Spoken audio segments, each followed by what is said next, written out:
السلام علیکم ورحمۃ اللہ وبرکاتہ۔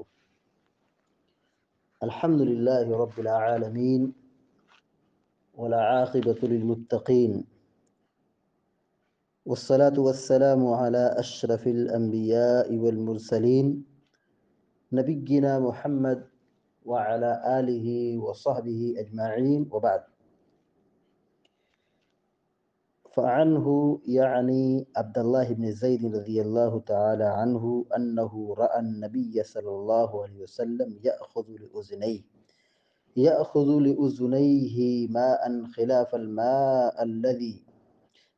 الماء الذي أخذه لرأسه، أخرجه البيهقي وقال إسناده صحيح وصححه الترمذي أيضا، وهو عند مسلم من هذا الوجه بلفظ ومسح برأسه بماء غير فضل يديه وهو المحفوظ۔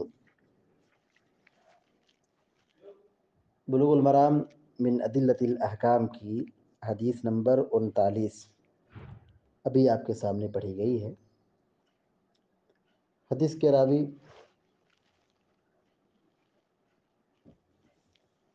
عبداللہ بن زید رضی اللہ تعالی عنہ ہیں۔ یہاں پر امام حافظ ابن حجر العسقلانی رحمۃ اللہ علیہ جو کتاب کے مصنف ہیں، رائٹر ہیں، انہوں نے ان کا نام نہیں ذکر کیا ہے بلکہ وہ عنہ سے روایت بیان کی ہے، کیونکہ اس روایت سے پہلے ابھی ان کا تذکرہ ہوا ہے، ان کی روایت گزری ہے۔ جب دو حدیثیں آتی ہیں ایک ہی راوی سے، جب دو حدیثیں ایک ساتھ آتی ہیں ایک ہی صحابی سے، ایک ہی راوی سے، تو حافظ ابن حجر العسقلانی رحمۃ اللہ علیہ نام نہیں ذکر کرتے ہیں، وہ عنہ کہہ کر کے آگے بڑھ جاتے ہیں۔ تو اس کا مطلب یہ ہوتا ہے کہ یہ حدیث انہی صحابی سے روایت ہے جو ابھی اس سے پہلے روایت میں ان کا نام گزر چکا ہے، یعنی حدیث کے پہلے جو راوی ہیں، حدیث کے پہلے جو حدیث ہے، جو راوی ہیں وہی راوی اس حدیث کے بھی ہیں۔ انہ رأى النبی صلی اللہ علیہ وسلم یأخذ لأذنیہ ماء خلاف الماء الذی اخذه لرأسه، اخرجه البیہقی وقال اسناده صحیح وصححه الترمذی ایضا۔ رأى منے دیکھنا، رأى منے دیکھا، رأى منے دیکھا۔ انہ رأى کہ انہوں نے دیکھا، انہ رأى کہ انہوں نے دیکھا، یعنی صحابی رسول عبداللہ بن زید رضی اللہ تعالی عنہ نے کن کو دیکھا؟ النبی، نبی صلی اللہ علیہ وسلم کو۔ انہ رأى النبی صلی اللہ علیہ وسلم کہ انہوں نے اللہ کے نبی صلی اللہ علیہ وسلم کو دیکھا۔ یأخذ لأذنیہ ماء، اخذ یأخذ منے لینا، پکڑنا، یأخذ لینا، پکڑنا، لأذنیہ اذن مانے کان، لأذنیہ اپنے دونوں کانوں کے لیے، اپنے دونوں کانوں کے لیے، لأذنیہ کا معنی ہوگا اپنے دونوں کانوں کے لیے۔ ماء، ماء مانے پانی، خلاف مانے خلاف، خلاف مانے خلاف،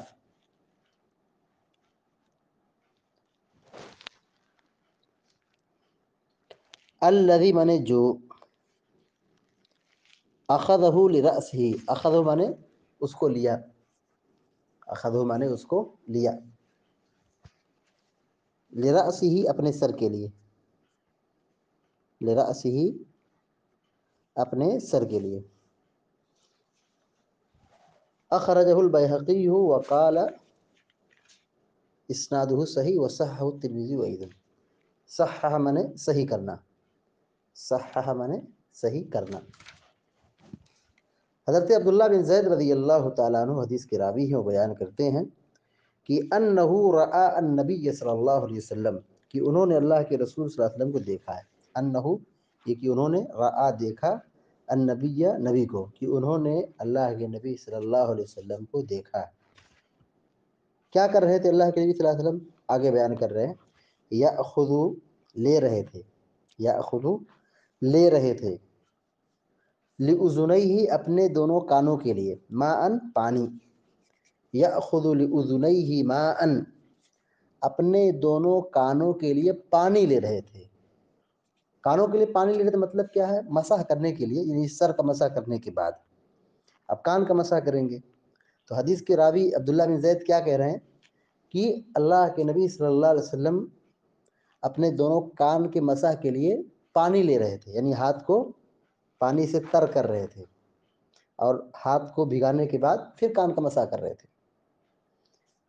یأخذ لأذنیہ ماءً کہ آپ اپنے دونوں کانوں کے لیے پانی استعمال کر رہے تھے، پانی لے رہے تھے، یعنی اپنے ہاتھ کو پانی سے تر کر رہے تھے۔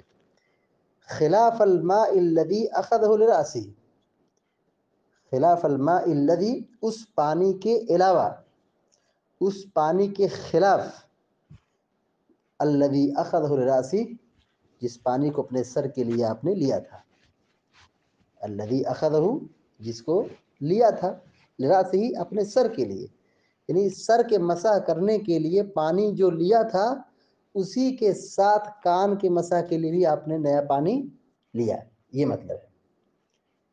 انہ رأى النبی صلی اللہ علیہ وسلم کہ انہوں نے اللہ کے نبی صلی اللہ علیہ وسلم کو دیکھا ہے، یأخذ لأذنیہ ماء کہ آپ اپنے دونوں کانوں پر مسح کرنے کے لیے پانی لے رہے تھے، یعنی ہاتھ کو تر کر رہے تھے، انگلی کو بھگا رہے تھے پانی سے، خلاف الماء الذی اخذہ لرأسہ اپنے سر کے مسح کرنے کے لیے جو پانی لیا تھا اس کے علاوہ کان کے مسح کے لیے پانی لیا تھا، یہ حدیث پہ کہا گیا ہے۔ اخرجہ البیہقی، امام بیہقی رحمہ اللہ نے اس حدیث کو اپنی کتاب سنن البیہقی میں ذکر کیا ہے۔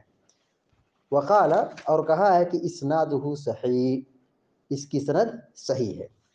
وصححہ الترمذی ایضا، امام ترمذی رحمہ اللہ نے اس روایت کو صحیح قرار دیا ہے، یعنی یہی روایت جو بیہقی کی ہے امام ترمذی نے بھی اپنی کتاب میں نوٹ کیا ہے اور اس روایت کو صحیح کہا ہے۔ یہ روایت کا مفہوم کیا نکلا؟ مفہوم یہ نکلا کہ جیسے سر کے مسح کے لیے آدمی اپنے ہاتھ کو تر کرتا ہے پھر مسح کرتا ہے، جیسے مثال کے طور پر ہاتھ دھل لیے، ہاتھ دھلنے کے بعد جب آدمی سر کا مسح کرنے کے لیے جاتا ہے تو سر کا مسح شروع کرنے سے پہلے اپنے ہاتھ کو، انگلیوں کو پانی سے تر کرتا ہے، تب جا کر کے سر کا مسح کرتا ہے۔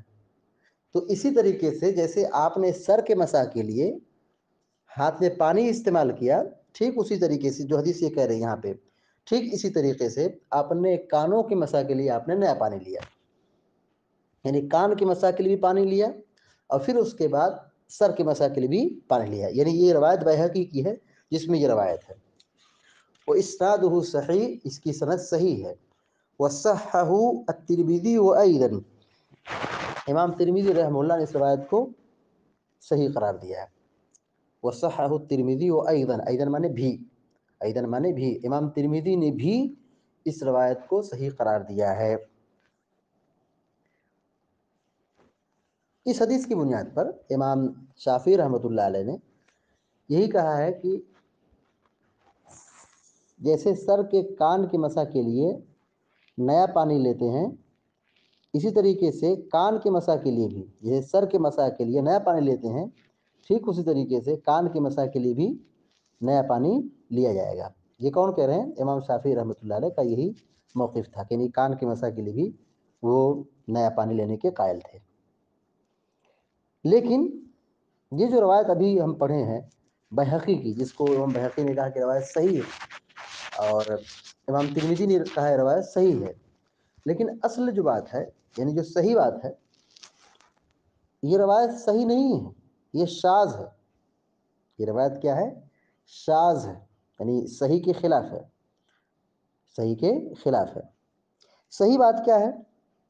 صحیح بات یہ کہ اللہ کے نبی صلی اللہ علیہ وسلم سے یہ ثابت نہیں ہے کہ آپ نے کان کے مسح کے لیے نیا پانی لیا ہے۔ ابھی جو روایت ہم پڑھے ہیں اس روایت میں یہ بتایا جا رہا ہے کہ آپ نے نیا پانی کان کے مسح کے لیے لیا ہے۔ حق اور سچ بات یہ ہے کہ نبی علیہ الصلوۃ والسلام کی سیرت میں کہیں یہ بھی بات نہیں ملتی ہے صحیح سند کے ساتھ، صحیح روایت کی روشنی میں، کہ آپ صلی اللہ علیہ وسلم نے اپنے کان کے مسح کے لیے نیا پانی کا استعمال کیا ہو، کہیں نہیں روایت ہے۔ یہاں پر جو روایت ابھی ہم پڑھ رہے ہیں بیہقی کے حوالے سے، اس روایت کو علماء کی ایک بڑی جماعت نے، محدثین کی ایک بڑی جماعت نے کہا ہے کہ یہ روایت کیا ہے؟ شاذ ہے، یعنی صحیح روایت کے خلاف ہے۔ صحیح روایت کیا ہے؟ دیکھیے آگے ابن حجر کہتے ہیں، آگے ابن حجر یعنی اسی کتاب، یعنی ابھی حدیث جو پڑھے ہیں اسی حدیث کے بعد دیکھیے ابن حجر کیا کہہ رہے ہیں۔ ابن حجر کہہ رہے ہیں کہ وَهُوَ عِنْدَ مُسْلِمٍ مِنْ هَذَا الْوَجْهِ بِلَفْظٍ وَمَسْحَ بِرَأْسِهِ بِمَاءٍ غَيْرِ فَضْلِ يَدَيْهِ وَهُوَ المحفوظ۔ کہتے ہیں کہ یہی روایت مسلم کے اندر ہے، وَهُوَ اور یہ یعنی حدیث، عند مسلم، عند مانے پاس، مسلم مانے امام مسلم، امام مسلم کے اندر، امام مسلم کی روایت میں، من هذا الوجہ اسی سند سے، من هذا الوجہ اسی سند سے، یعنی کس کی سند سے؟ بیہقی کی سند جو ہے وہی سند امام مسلم نے بھی اپنی کتاب صحیح مسلم میں نوٹ کی ہے، مگر وہاں پہ روایت کیا ہے؟ اس کے خلاف ہے۔ وہاں پہ روایت صحیح مسلم کے اندر جو روایت ہے بیہقی کی روایت کے خلاف ہے، اور ظاہر سی بات ہے جو صحیح مسلم کی روایت ہے وہ سب سے صحیح کتاب ہے، بخاری کے بعد احادیث میں سب سے صحیح کتاب جو ہے بخاری کے بعد صحیح مسلم ہے۔ اصح الکتب بعد کتاب اللہ رب العالمین کی کتاب کے بعد سب سے صحیح کتاب صحیح بخاری ہے، اور صحیح بخاری کے بعد سب سے صحیح کتاب امام مسلم رحمہ اللہ کی صحیح مسلم ہے۔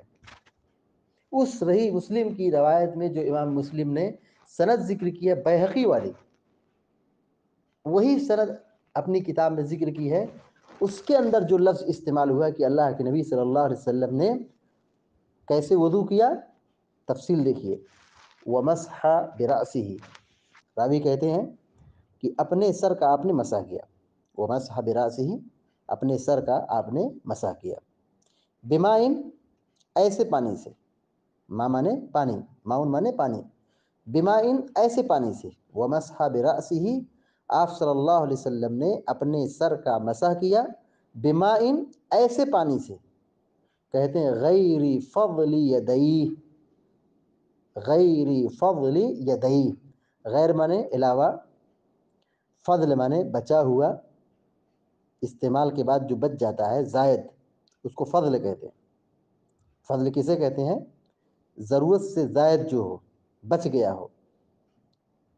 ید مانے ہاتھ، کہتے ہیں کہ وَمَسْحَ بِرَأْسِهِ، اپنے سر کا آپ صلی اللہ علیہ وسلم نے مسح کیا، بِمَاءٍ ایسے پانی سے، غیر فضل یدیہ، غیر فضل یدیہ، کہ جو ہاتھ سے بچا ہوا پانی نہیں تھا، جو ہاتھوں سے بچا ہوا پانی نہیں تھا، مطلب کیا ہے؟ ہاتھوں سے بچا ہوا پانی نہیں تھا، نیا پانی تھا، یعنی نیا پانی تھا، یعنی آپ نے جب سر کا مسح کیا تو پانی کیسا تھا؟ کہتے ہیں کہ ہاتھ کا بچا ہوا پانی نہیں تھا، جیسے بھائی چہرہ دھلے، چہرہ دھلنے کے بعد ہاتھ دھلیں گے، اب ہاتھ دھلیں گے تو ہاتھ تو تر ہے، ہاتھ تو گیلا ہے، لیکن اسی گیلے پانی سے سر کا مسح نہیں کریں گے، بلکہ آپ نے مسح کیسے کیا؟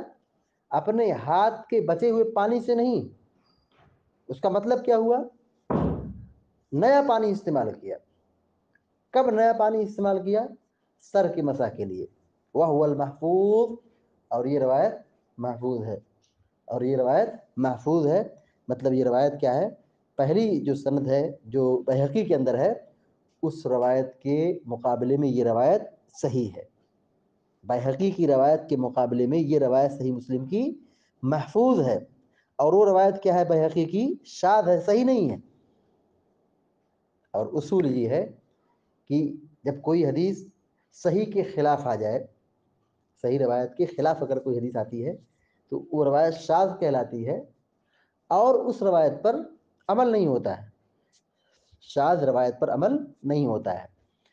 پھر دیکھیے وَهُوَ عِنْدَ مسلم، مسلم کے اندر یہی روایت من هذا الوجہ اسی سند سے ہے، یعنی سر کے مسح کرنے کے تعلق سے جو روایت عبداللہ بن زید رضی اللہ تعالیٰ عنہ کی ہے، وہی روایت امام مسلم نے اپنی صحیح مسلم میں نوٹ کیا ہے بلفظ، اس لفظ کے ساتھ کہ ومسح برأس ہی، کہ آپ صلی اللہ علیہ وسلم نے اپنے سر کا مسح کیا بمائن، ایسے پانی سے، غیر فضل یدئی، جو آپ کے دونوں ہاتھوں سے بچا ہوا پانی تھا، آپ کے دونوں ہاتھوں کے بچا ہوا پانی کے علاوہ، غیر فضل یدئی، اپنے دونوں ہاتھوں کے بچے ہوئے پانی کے علاوہ، یعنی نیا پانی آپ نے استعمال کیا، غیر فضل یدئی، اپنے دونوں ہاتھوں کے بچے ہوئے پانی کے علاوہ، غیر مانے علاوہ، وہو المحفوظ، اور یہی روایت کیا ہے، محفوظ ہے، یعنی آپ نے نیا پانی کس کے لیے لیا ہے؟ سر کے مسح کے لیے لیا ہے، کان کے مسح کے لیے آپ نے نیا پانی نہیں لیا ہے، اور یہی حق ہے، یہی سچ ہے، اور یہی اسی پر عمل بھی ہے، اسی پر عمل بھی ہے کہ سر کا مسح کرتے ہو تو پانی لیتے ہیں، لیکن کان کے مسح کے لیے آپ پانی نہیں لیتے ہیں۔ کیوں نہیں لیتے ہیں؟ کیونکہ سر اور کان کا جو مسح ہے، یہ کان جو ہے سر کا حصہ ہے۔ اللہ کے نبی علیہ الصلوۃ والسلام کی بڑی مشہور روایت ہے کہ اللہ کے نبی صلی اللہ علیہ وسلم نے فرمایا، الاذنان من الرأس، الاذنان من الرأس، یہ دونوں کان سر کا حصہ ہے، یعنی سر سے بالکل ملا ہوا ہے، تو جیسے سر کا مسح کیا جائے گا، کان کا بھی مسح کیا جائے گا اندر باہر۔ اب اس کے لیے نیا پانی لینے کی ضرورت نہیں ہے، کیونکہ اللہ کے نبی علیہ الصلوۃ والسلام سے جو صحیح سند سے ثابت ہے کہ مسح برأسہ بماء غیر فضل یدیہ، کہ آپ صلی اللہ علیہ وسلم نے اپنے سر کا جب مسح کیا تو ایسے پانی سے سر کا مسح کیا، غیر فضل یدیہ، جو دونوں ہاتھوں سے بچا ہوا پانی کے علاوہ تھا، یعنی نیا پانی استعمال آپ نے کیا ہے۔ اللہ رب العالمین سے دعا ہے کہ اللہ تعالی ہم سب کو نیک عمل کرنے کی توفیق عطا فرمائے۔ ابھی جو روایت پڑھی گئی ہے، یہاں پر دو روایتیں ہو گئی، ایک تو بیہقی کی اور ایک صحیح مسلم کی، تو دونوں میں تطبیق کی صورت یہ نکالیں گے کہ بیہقی کی روایت شاذ ہے، لہذا اس پر عمل نہیں کیا جائے گا، یعنی آپ نے جسے بھی روایت پڑھے ہیں کہ اللہ کے نبی صلی اللہ علیہ وسلم نے کان کے مسح کے لیے نیا پانی لیا، مگر یہ روایت کان پر مسح کرنے والی روایت کے لیے جو نیا پانی کا ذکر موجود ہے حدیث میں، اس روایت کے بارے میں علماء کہتے ہیں کہ یہ شاذ ہے، اور شاذ حدیث پر عمل نہیں ہوتا ہے۔ صحیح مسلم کی جو روایت ہے اس میں یہ کہ اللہ کے نبی صلی اللہ علیہ وسلم نے کان کے مسح کے لیے پانی نہیں لیا ہے، نیا پانی سر کے مسح کے لیے آپ نے لیا ہے، لہذا اسی پر عمل ہوگا، کان کا مسح کرنے کے لیے نیا پانی نہیں لیا جائے گا، سر کا مسح کرنے کے لیے نیا پانی لیا جائے گا، اور اسی سر کا مسح کرنے کے ساتھ ساتھ کان کا اندر باہر مسح کر لیا جائے گا، اور وضو اس سے پورا ہو جائے گا۔ امام شافعی رحمۃ اللہ علیہ نے کے نزدیک یہ ہے کہ کان کے مسح کے لیے بھی نیا پانی لیا جائے گا، لیکن اس کے علاوہ دوسرے جو فقہا ہیں، امام ابو حنیفہ رحمۃ اللہ علیہ، امام سفیان ثوری رحمۃ اللہ علیہ، اور دیگر اہل علم کا یہی موقف ہے، محدثین کا یہی موقف ہے کہ وہ کان کے مسح کے لیے نیا پانی لینے کے قائل نہیں ہے، یعنی کان کے مسح کے لیے نیا پانی نہیں لیا جائے گا۔ بہرحال مستفاد میں، یعنی حدیث سے جو دونوں حدیثوں سے جو بات معلوم ہوئی وہ یہ کہ نمبر ایک، سر اور کان دونوں کا مسح کرنا ہے۔ پہلی بات کیا معلوم ہوئی؟ کان اور سر اور کان کا دونوں مسح کرنا ہے، سر کا بھی مسح کرنا ہے، کان کا بھی مسح کرنا ہے۔ دوسری بات یہ معلوم ہوئی کہ سر کے مسح کے لیے نیا پانی ہاتھ میں لیا جائے گا، سر کے مسح کے لیے نیا پانی ہاتھ میں لیا جائے گا، کان کے لیے نیا پانی نہیں لیا جائے گا، کان کے لیے نیا پانی نہیں لیا جائے گا، کیونکہ حدیث میں موجود ہے الاذنان من الرأس، الاذنان من الرأس، دونوں کان یہ سر کا حصہ ہے۔ نمبر تین، کان کے لیے نیا پانی لینے کی روایت شاذ ہے، کان کے لیے نیا پانی لینے کی روایت جو بیہقی کی ہے وہ روایت شاذ ہے، اور شاذ روایت پر عمل نہیں کیا جاتا ہے، شاذ روایت پر عمل نہیں کیا جاتا ہے۔ اللہ رب العالمین ہم سب کو علم نافع عطا فرمائے، عمل صالح کی توفیق عطا فرمائے، آمین رب العالمین۔ وصلی اللہ علی نبینا محمد وعلى آله وصحبه أجمعين. السلام عليكم ورحمة الله وبركاته.